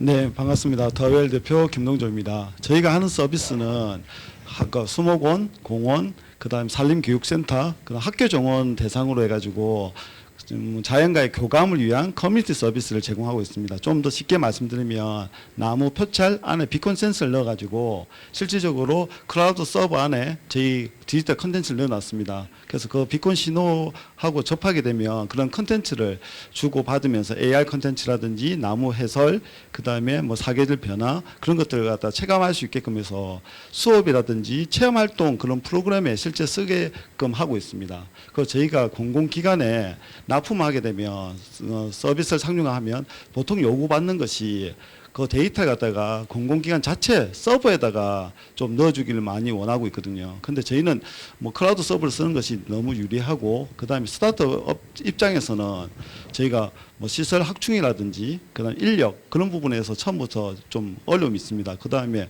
좀 서비스 특성상 특정 시간대에 뭐 좀 트래픽이 많이 발생한다든지 아니면 좀 트래픽이 없을 때는 또 많이 없거든요. 그래서 그런 것 갖다가 저희 자체 서버라든지 공공기관에 있는 서버로 해결하기에는 너무 어려움이 있습니다. 그래서 실질적으로 이제 저희가 클라우드 서버를 써야 비즈니스적으로 차원이 있는데 그다음 유지 관리하는 부분도 마찬가지인 것 같습니다. 그래서 공공기관에 있는 그런 좀 간행 을 갖다가 조금만 인식만 계산을 한다면 스타트업도 충분히 공공 서비스에 진출할 수 있고 그다음 아시다시피 공공 서비스는 신뢰도, 보안성 뭐 그런 거 따진 것들이 참 많거든요. 그래서 저희 자체 서버로는 답이 없기 때문에 클라우드 서버를 써가지고 공공기관의 한 납품 실적 그런 실증 사례를 가지고 보다 좀 더 큰 시장을 갈 수 있기 때문에 저는 클라우드 서비스가 우리 스타트업에 있어서는 충분한 조력자가 될 수 있을 것으로 기대하고 있습니다. 네, 이상입니다. 네, 클라우드 서비스를 통해서 공공 서비스에 진출하는 그러한 이네이블러가 될 수 있다라는 얘기를 주셨는데요. 그 한 가지 더 여쭈면 그러면 글로벌 시장을 공략하고자 하는 기업 입장에서 클라우드를 어떻게 좀 더 잘 활용할 수 있을지 그리고 정부의 정책이 그 좀 더 이런 방향으로 나갔으면 좋겠다라고 현장에서 아마 피부로 많이 느끼셨을 텐데 그러한 부분에 대해서 좀 의견을 주셨으면 감사하겠습니다. 추가적으로요. 네, 저희는 처음부터 저희 아이템은 글로벌을 목표로 했었습니다. 근데 바로 글로벌 갈 수 없으니까 저희는 이제 인바운드 전략, 아웃바운드 전략 두 가지를 모색했습니다. 인바운드는 뭐냐면 국내에 있는 외국인들이 우리 서비스를 경험해보고 해외에 돌아갔을 때 이렇게 좋은 것이 있더라 해서 좀 전략 그걸 추진한 거고, 아웃바운드는 저희가 해외 나가서 전시회라든지 그다음에 그런 유통 채널을 통해 가지고 실제 경험해 가지고 양쪽에서 할 수 있는데, 저희 스타트업이다 보니까 인원이라든지 제약이 많이 있습니다. 그다음에 클라우드 쓸 때 저희가 처음에 제일 우려했던 부분이 전문 인력이 좀 부족했었습니다. 다행히 저희 같은 경우는 부산 아마존 클라우드 혁신센터가 있었습니다. 그래서 저희 직원들이 문제가 발생하면 계속 물어보고 해결하고 그런 과정을 좀 할 수 있어서 좀 보다 원만하게 클라우드 서비스를 할 수 있었는데, 스타트업이 해외 진출하려고 하면 틀림없이 레퍼런스가 필요합니다. 그런 레퍼런스 쌓을 수 있는 기회가 되려고 하면 좀 컨설팅 같이 스타트업의 좀 기술 전문, 클라우드 전문 인력 지원할 수 있는 그런 좀 체계가 마련돼서 보다 더 해외 갈 수 있는 사례를 갖다가 만든 경험을 또 해외에 적용할 때 또 차이점이 있지 않습니까? 그런 경험까지 좀 같이 공유할 수 있는 그런 뭐 시스템적인 체계가 된다면 충분히 글로벌 진출도 가능할 것으로 기대하고 있습니다. 네, 전문 인력 관련해서 컨설팅 부분에서 클라우드 전문 인력의 그러한 지원에 대한 시스템 체계가 필요하다라고 하는 소중한 의견 주셨습니다. 네, 감사합니다. 다음은 우리 빅토리아 BSA 회장님께 질문을 드리겠습니다. 원활한 진행을 위해서 한국말로 질문을 드리겠습니다. 앞서 세 분 패널이 클라우드 정책과 관련돼서 또 일자리 창출, 또 기업 입장에서 간략하게 이 클라우드가 이끌 혁신에 대해서 얘기를 해주셨는데요. 그 BSA를 책임지고 있는 책임자로서 한국의 학계, 업계, 관계자의 이런 의견에 대해서 어떻게 생각하고 계신지 좀 의견을 주셨으면 좋겠습니다. So I think I'm largely in agreement with what I've heard on the panel here today. And so maybe I'll just add a couple of thoughts. One is I won't reiterate the remarks that I made on government policy. I'll just briefly summarize them by saying we think in many areas the government of Korea has taken some great steps. We do have some concerns with respect to the privacy law and the security regime and international standards that I laid out already. But we also stand ready to work with the government of Korea, and to the extent we can be helpful in terms of anything, but including sharing information about the many discussions that we have with governments around the world that are also considering these issues, and sharing information about the different approaches that governments around the world are taking. We would be very happy to do that. I'd like to make a second comment on job creation, because I think this is an area which many governments, including the government of Korea, of course, are very focused on. And I think that there's a lot here that's very relevant to the software industry and cloud computing specifically. So I'll make a couple comments. One is, software industry is an industry that is growing very, very quickly. And so unlike other industries, we are in a position where we actually have more jobs to fill than we have people to fill them. And so one of the things that we all need to be looking at together, industry and government, is how we approach our educational systems to make sure that young people are getting the education that they need for the jobs of the future.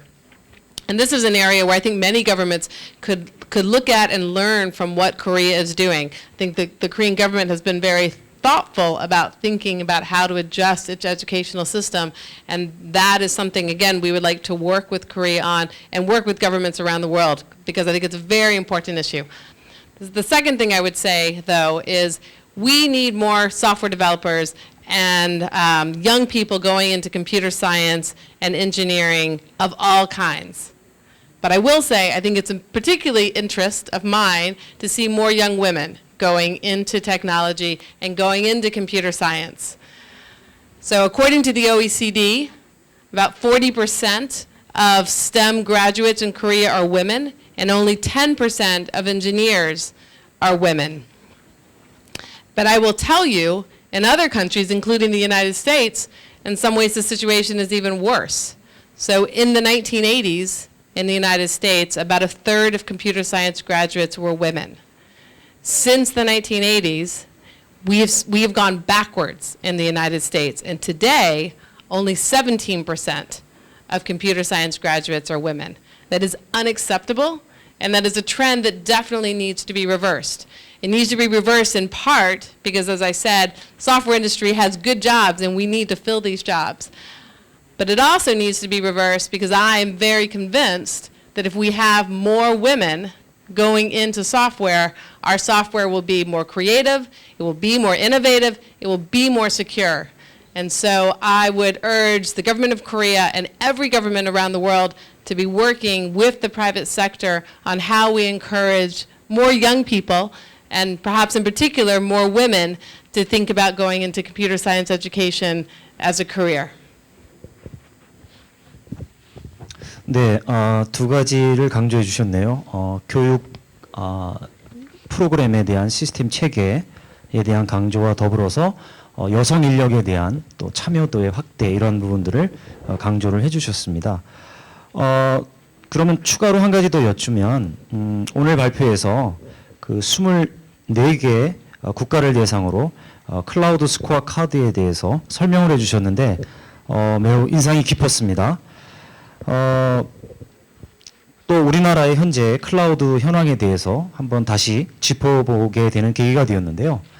그 해외 클라우드 정책과 제도를 여러 국가들의 선진 국가들의 이러한 제도들을 고려할 때 그리고 그 BSA의 회장으로서 한국의 정책을 이렇게 바라보실 때 가장 중요한 어떤 팁을 하나 주실 수 있다면 어떤 게 있을까요?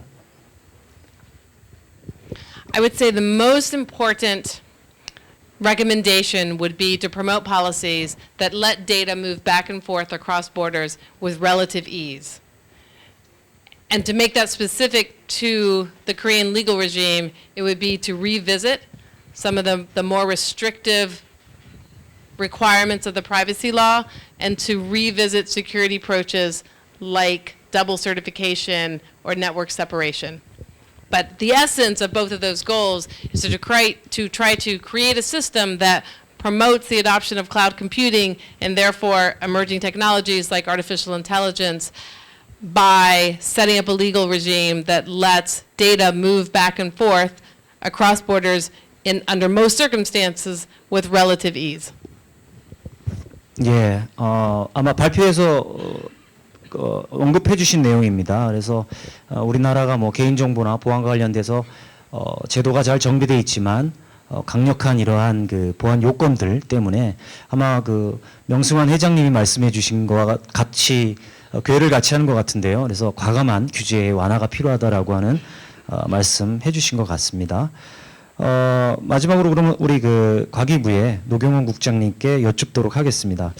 그 오늘 발표에서 예, 한국의 그 클라우드 정부의 클라우드 정책 방향에 대해서 잘 이야기를 들었는데요. 또 발표 후에 우리 그 빅토리아 회장님의 발표도 잘 이렇게 경청해 주시는 모습을 보았습니다. 그 앞서서 들으신 바와 같이 정책 학회라든지 또 일자리 진흥원, 더 웰 등에서 이렇게 다양한 의견을 주셨는데요. 이에 대해서 클라우드를 주관하고 정책을 관장하는 정부 입장에서 의견을 주신다면 어떤 게 있으신지 여쭙고 싶습니다. 제가 그 종합해서 몇 가지로 말씀을 드리겠습니다. 첫 번째 저기 국내 전문가 분들께서 말씀하신 것하고 맨 마지막에 빅토리아 에스피넬 대표가 말씀하신 부분에 있어서 이제 규제라는 측면 그리고 개인정보 보호라는 측면이 한 궤인 것 같아서 그걸 먼저 말씀을 드리고 그 다음에 아까 에스피놀 대표께서 스코어 보드와 관계돼서 발표한 부분하고 마지막에 몇 가지 저희에게 정부에게 그 조언을 해주신 부분이라든지 아니면 에듀케이셔널 시스템과 관계돼서 말씀하신 부분과 관계돼서 저희 생각을 말씀드리겠습니다. 그 첫 번째 규제와 관계돼서는 그 정부가 규제를 왜 하는지에 대한 그 철학적인 생각이 가장 중요하다고 생각합니다. 그러니까 항상 어떤 것을 할 때 왜 하는지에 대한 질문을 하고 그 규제를 풀 것인지 아니면 어떤 방향으로 풀 것인지 수단을 어떻게 할 것인지에 대한 고민이 필요하다고 생각합니다. 개인정보 보호가 되게 중요하고 프라이버시가 중요한데 그것을 막는 방법이 어떤 지금 규정되어 있는 그 방법 하나인가 그렇지 않은가에 대한 부분이 아주 중요하다고 생각을 하고요. 그러다 보니까 이제 아까 그 조 대표님께서 조 원장님께서도 말씀하신 것처럼 그 세 가지 그룹에서 얘기하는 것들이 다 다를 수도 있고 또 소비자 입장에서 원하는 것을 규제 때문에 제공해주지 못하는 서비스로서 제공해주지 못하는 부분이 분명히 있습니다. 그런데 이제 그 힘을 발휘하는 부분에 있어서 서비스 프로바이더들은 어떤 그 경제적인 이익에 의한 힘이 있고 또 시민단체는 이렇게 그 집단화된 힘이 있는데 소비자들은 원하는 것들이 있지만 소비자들의 그 요구는 집단화되지 못하는 부분들이 있어서 그 집단화되지 못한 부분을 정부가 대표를 하든지 아니면 서비스 프로바이더가 그 의견을 받아서 대표를 하든지 여러 가지 방식으로 그것들이 이루어져야 합리적인 규제의 선을 만든다고 생각합니다. 그래서 지난 4월 4일, 5일로 기억을 하는데요. 그 해커톤 1박 2일 해커톤을 하면서 4차 산업혁명위원회가 주관을 하고 시민단체, 정부 그리고 여기 계시는 뭐 중소벤처 기업이라든지 아니면 그 서비스 프로바이더로서 대기업들도 참여를 해서 1박 2일 동안 얘기를 하고 또 거기에서 어느 정도 합의를 했다고 생각을 합니다. 그리고 국회의 4차 특위를 통해서도 몇 가지 의견들이 나왔기 때문에 그러한 방식으로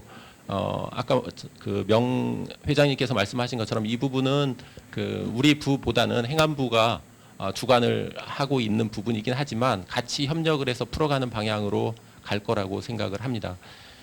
그리고 그러니까 규제와 관계돼서는 우리 부가 가지고 있는 그 클라우드 컴퓨팅법과 관계돼서는 아까 제가 발표하면서 말씀드렸기 때문에 그 부분에 대해서는 더 말씀 안 드리고요. 곧 그러니까 그 소프트웨어 구름타고 세계로 TF가 4월 25일 다음 주 수요일 날까지 하고 그 TF 결과를 결과 보고서로 저희가 만들 거고 그 결과 보고서에 따라서 6월까지 내년부터 3년 동안 하는 기본 계획을 만들 거라는 말씀 드렸는데요. 거기에서도 클라우드를 어떤 식으로 종합적으로 어떻게 발전시키고 규제와 관계돼서도 어떻게 풀겠다.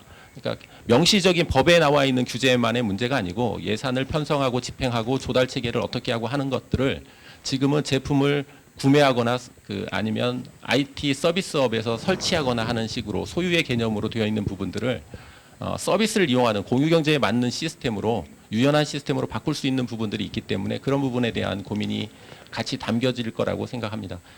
그리고 에스피니얼 대표께서 말씀하신 그 스코어보드 클라우드 컴퓨팅 스코어보드 현황과 관계돼서 말씀하시면서 저희에게 그 세 가지 파트에서 맨 마지막에 정부가 한국 정부에게 특히 7가지 중에 3가지 파트에 대해서는 좀 더 고민을 했으면 좋겠다는 말씀을 해주셔서 그 데이터 프라이버시하고 보안하고 표준화 및 국제화. 그러니까 저희가 표준화 및 국제화라고 하는 것을 뭐 인터내셔널 스탠다다이제이션 앤 하모나이제이션 뭐 이런 말씀을 하셨는데 그 국제적인 측면에서 우리가 어떻게 가져가는 것이 국내 산업의 문제 또는 해외에 진출하는 문제 그리고 최신 기술들을 빠르게 사회에 도입을 하고 국가에 도입을 해서 서비스를 업그레이드 시킬 것인가 하는 문제까지를 같이 고민해서 그 부분에 대해서 고민을 하겠다는 말씀 드리고요. 이게 또 조금 전에 그 패널 디스커션을 하면서 말씀하신 다른 나라, 많은 나라에서 그 경험 또 다른 나라에서 하고 있는 정보들이라든지 디퍼런트한 그 어프로치들을 쉐어하신다고 이렇게 쉐어해 줄 수 있다고 말씀하셨는데 학습이라는 것이 이제 경험을 통해서 학습이 되기도 하고 특히 이제 간접 경험을 통한 학습이 중요하기 때문에 정부에서도 실수하지 않도록 다른 그러한 정보들을 잘 받아들여서 저희가 좋은 정책을 세우도록 하겠습니다. 그리고 그 소프트웨어 산업에 있어서 이게 성장이 엄청 그로스 레이시 아주 그 높은 영역이다 이런 말씀을 해주시고 젊은 사람들이 특히 이 영역에서 많이 왔으면 좋겠다 하는 말씀을 했는데요. 저도 같은 말씀을 드리고 싶습니다. 기본적으로 그 큰 성장하는 곳에 들어가야 기회가 더 많아지기 때문에 저 같아도 제가 젊진 않지만 그렇게 저도 가능하면 소프트웨어를 많이 하고 싶고 그리고 저희 애나 아니면 뭐 주변에 있는 사람들에게도 성장하는 영역에 많이 했으면 좋겠다.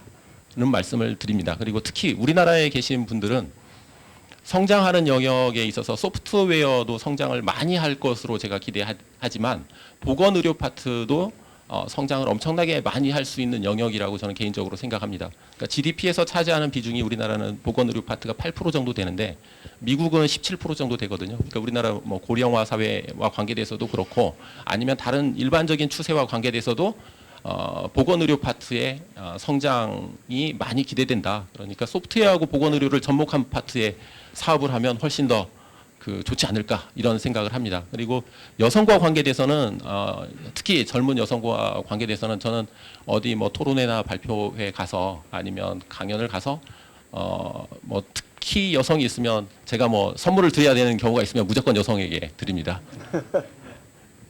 뭐 잘 아시는 것처럼 그 세계 최초의 프로그래머도 여성이었고 에이다 러브레이스 그리고 코볼을 만들고 버그를 제일 먼저 발견한 사람도 여성이었습니다. 그래서 저는 그 한국 여성들이 특히 젊은 분들이 그 소프트웨어 쪽을 많이 했으면 좋겠다. 그래서 여성에게도 맞는 영역이라고 저는 생각을 해서 말 그대로 저는 어디 가나 여성을 조금 이 영역에 많이 오셨으면 좋겠다고 생각을 하고요. 그리고 혹시 아실지 모르겠지만 여기 창업하시려고 하시는 분들 젊은 분들이 계시면 여성을 대표로 내세우시면 조달을 하실 때 국가 조달에서 여성 우대가 많습니다. 그래서 뭐 5천만 원 이하의 조달은 여성은 그냥 수의 계약을 해도 됩니다. 그러니까 그런 부분을 고민하셔서 여성들하고 팀도 많이 만드시고 주변에 뭐 동생, 누나, 뭐 언니 있으면 이쪽 영역을 많이 하라고 해주셨으면 감사하겠습니다. 이렇게 좋은 의견 주셔서 감사합니다.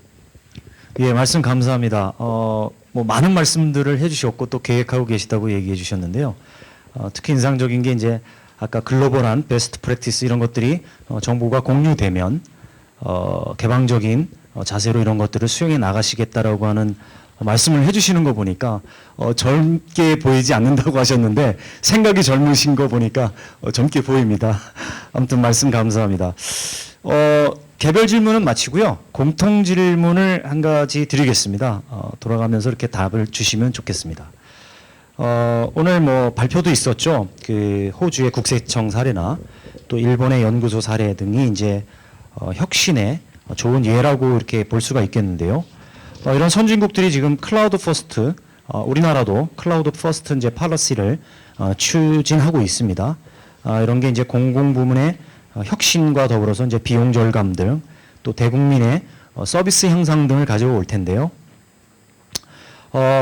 한국보다 현재 이렇게 앞서 있는 국가들과의 어떤 격차를 줄이기 위해서 반드시 이것은 꼭 필요하지 않겠는가라고 하는 제언을 한 가지씩 패널분들께서 돌아가면서 말씀을 해주셨으면 좋겠습니다. 우선 저기 끝에서부터 시작을 하도록 하겠습니다. 예, 조 원장님, 예, 이런 선진 국가들과의 격차를 줄이기 위한 팁. 예. 실질적으로 클라우드 서비스는 그 ICT 인프라스트럭처가 좋은 환경에서 이루어지는 것이 원칙이죠. 그래서 이제 우리가 보편적으로 보면은 한국이 ICT 인프라스트럭처가 다른 나라에 비해서 굉장히 우위선을 가지고 있는 데 비해서 클라우드 서비스는 그렇게 우위선을 가지지 못합니다. 그런 것이 이제 대부분 다 보면은 정책적 부재, 즉 말해서 아까 얘기한 규제가 너무 많다든가 아니면 서비스에 대한 어떤 그러니까 보편성 같은 게 좀 떨어진다고 볼 수 있죠. 그래서 지금 제가 이제 제안 드리는 거는 굉장히 중요한 것 중에 하나가 그 아까 얘기한 어플리케이션 디벨로퍼를 많이 만들어서 양질의 일자리를 창출해야 되는데 그 문제는 어플리케이션 디벨로퍼들이 쉽게 디벨로핑 할 수 있는 툴을 갖다가 결국 서비스 프로바이더 쪽에서 제공을 해야 됩니다. 즉 교육과 아까 서비스라든가 그다음에 관련 쉽게 접근할 수 있는 툴들을 이렇게 제공하고 그걸 갖다가 서비스가 디벨로퍼들을 이용해서 많은 양질의 서비스가 창출될 때 그때 클라우드 서비스가 좀 더 보편화될 수 있을 거라고 이렇게 봅니다. 네, 감사합니다. 네, 우리 빅토리아 대표님. Great. So I would say three things. First is with respect to the regulatory regime, and I've talked about that, but in the areas of privacy, security, and international harmonization of standards, rethinking some of the policies there. Second is with respect to education, which you were speaking about, both education of the young and training for those that are in the workforce. And the third I would say is in terms of investment in research and development and creating incentives to encourage that investment. So those are the three things I would say specifically. But then I would say overall, you know, the enthusiasm that the Korean government has had for the fourth industrial revolution and the entrepreneurial spirit of the Korean companies that are investing in this area, I think that is the most important thing overall. So continuing to embrace that as you move forward is tremendous. 네, 명 회장님 말씀해 주십시오. 예, 아까 처음 또 시작을 해가지고 이게 굉장히 낯설거든요. 이렇게 토론하는 거는 보통 이렇게 앞에 책상 갖다 놓고 테이블 갖다 놓고 여유 있게 하는데 막 정신 없어가지고 좀 세게 얘기해서 죄송합니다. 이것도 국장님 오셨는데 예, 그 사실 저희는 정부 주도를 해서 성공을 했기 때문에 또 자부심도 있고요. 그래서 지금은 그런 시대는 아니지만 다시 한번 말씀드리지만 애석하게도 좀 시기가 지났어요. 저희가 한 5년 전이나 그 더 전부터 좀 그동안 하던 방식에서 조금씩 개선해가면서 추진 체계도 좀 정비하고 역할 분담도 하고 또 시장 개방도 하고 이런저런 것들을 좀 챙겼어야 되는데 애석하게도 그게 단절됐어요. 그래서 지금 다시 어떻게 해야 되느냐. 옛날에 성공했던 그 경험을 되살려서 그때 어떻게 했는지를 아까 좋은 말씀 하셨잖아요. 아마존 대표께서 과거를 다시 되돌아보면서 보면 답이 나올 것이다. 이제 그런 생각이고요. 근데 그거는 뭐 과기정통부에서 할 수 있는 일은 아니고 저희가 노력을 할 거고 그래서 저희 이 정치학회에서도 생각을 해보면 일종의 정책 자문이라든지 혹은 정책 공동체에서 그러한 의견들은 수렴하고 전달하는 중간 역할을 좀 해야 되겠다는 생각이고요. 그리고 지금은 클라우드라는 게 뭐 그게 외산이냐 국산이냐 이런 문제를 따질 때가 아닌 것 같아요. 이미 그거는 세계적으로 다 국가 단위에서도 사용을 하고 있는 것이고 그거를 그 플랫폼을 가지고 어떻게 다양한 서비스를 국가의 그 지역의 국가의 특성에 맞게 국민의 요구에 맞게 다양한 서비스를 개발할 수 있고 또 정부가 어떤 끌고 가는 것보다는 지원을 하고 또 갈등이 있으면 조정을 하고 자문도 하고 그런 역할로서 다시 자리매김을 하고 지금 그렇지 않습니까? 지금 옛날에 뭐 생각의 속도해서 빌 게이츠가 얘기를 했지만 지금은 생각의 속도도 중요하지만 얼마만큼 신뢰를 주느냐거든요. 그게 정부가 됐든 그 기업이 됐든. 그래서 저는 제 말로 다시 한번 해석을 한다면 제 생각으로 speed of thought, 그러니까 에서 speed of consensus가 아닌가. 신뢰 속도가 더 중요하다. 어떻게 보면 지금은 생각의 전파뿐만 아니라 그것이 신뢰할 수 있고 또 투명하고 또 쏠려 있지 않고 골고루 아까 공유 경제, 공향 경제라고 그랬잖아요. 그게 모르겠어요. 영어로는 benefit share라고 하나요? benefit sharing 혹은 co-benefit share 뭐 그렇게 하겠죠. 그 같이 이 benefit을 나누는 것입니다. 그래서 공유 경제에 대한 패러다임을 자꾸 과거 방식대로 탑다운으로 이렇게 모든 걸 뭘 법을 만들고 이렇게 표준을 하고 거기에 따라야 한다. 그거를 조금 생각의 전환이 필요한 시대가 아닌가, 시기가 아닌가. 그렇다고 해서 우리가 성공한 모델인 정부 주도를 포기하라는 얘기 아니고요. 적당히 잘 머리를 맞대고 우리의 새로운 모델을, 한국식 모델을 찾아서 하는 게 줄기차게 빠르게 속도전으로 밀어붙이는 게 중요한 시점인 게 아닌가 생각합니다. 예. 네, 감사합니다. 다음. 네, 비즈니스는 저는 소비자의 평가를 반드시 받아야 되는 분야라고 생각합니다. 그리고 스타트업이라든지 비즈니스 하기 위해서 클라우드는 너무나 효율적이고 좀 효과적인 방법은 자명한 것 같습니다. 하지만 시행착오를 반복하고 그다음에 정보가 좀 부족하다든지 그런 것은 좀 무리가 있는 것 같습니다. 그래서 리소스를 좀 공유한다든지 그런 사례들을 좀 공유할 수 있는 그런 틀, 창 그런 것이 생긴다면 보다 좀 효율적으로 비즈니스 하기에 좋은 그런 기틀이 마련될 것으로 기대하고 있습니다. 네, 마지막으로 우리 국장님. 예, 국가가 가지고 있는 그 선진국 또는 뭐 인류 그 서비스를 한 국가하고의 격차를 어떻게 메꿀 것인가 하는 부분은 정부가 가장 고민하는 부분인 것 같습니다. 조금 전에 명 회장님 말씀하신 것처럼 생각의 속도보다 더 이런 것을 위해서 중요한 게 합의의 속도, 컨센서스를 어떻게 이룰 것인가 하는 부분에 대해서 많이 동의를 하고요. 그 갑자기 에피소드가 하나 생각이 났는데 그 버진 그룹의 리처드 브랜슨이 회사를 상장을 했다가 그 영국의 금융위기 때 다시 그 회사를 사서 그 주식 회사가 안 되고 자기 그러니까 프라이빗 컴퍼니가 되도록 했다. 자기가 어떤 생각이 있어서 사업을 하려고 하면 그걸 이사회에 가서 설명하다가 시간을 다 보내고 기회를 놓쳐서 거꾸로 했다. 그 바이해서 자기 회사 개인 회사를 만들었다는 얘기를 언젠가 들었던 기억이 있는데요. 그런 것하고도 마찬가지인 것 같습니다. 그러니까 격차를 시간 점점 더 격차가 벌어질 수 있는데 그것을 어떻게 하면 빨리 격차를 메울 것인가 하는 부분에서 그러한 그 컨센서스를 정부가 빨리 그러니까 정치권이라든지 국민이 어떻게 컨센서스를 빨리 만들 것인가 하는 부분을 고민하게 됐고요. 그리고 개인적으로 한번 여쭤보고 또 반문해보고 싶은 게 있습니다. 정보의 전달 속도는 엄청나게 빨라졌습니다. 옛날 15세기 뭐 이때 이전만 해도 시속 1마일 정도로 정보의 전달 속도를 얘기를 했는데 지금은 빛의 속도, 뭐 누구나 전 세계에 똑같이 정보의 전달 속도는 있는데 그 정보의 가치를 알고 쓰느냐 하는 부분입니다.